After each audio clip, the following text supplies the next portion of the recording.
Pwede ba ang OFW magsimula sa copy-paste system? Hello everyone, ako si Bing Arda, isa sa mga nagtuturo kung paano kumita sa online using copy-paste system. At kung isa kang OFW na katulad ko na napadaan sa video na to, don't worry dahil pwedeng-pwede ka dito. Yes, tama ang narinig mo.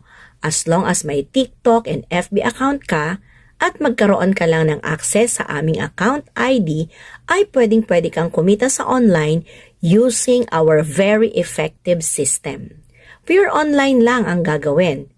And you can do this sa mga bakante mong oras. So literally, nahawak mo ang schedule mo. And also, we have a pre-trainings kapag nagsimula ka na sa aming system. So no worries kung isa kang beginner na walang alam how to do this system works, madali lang.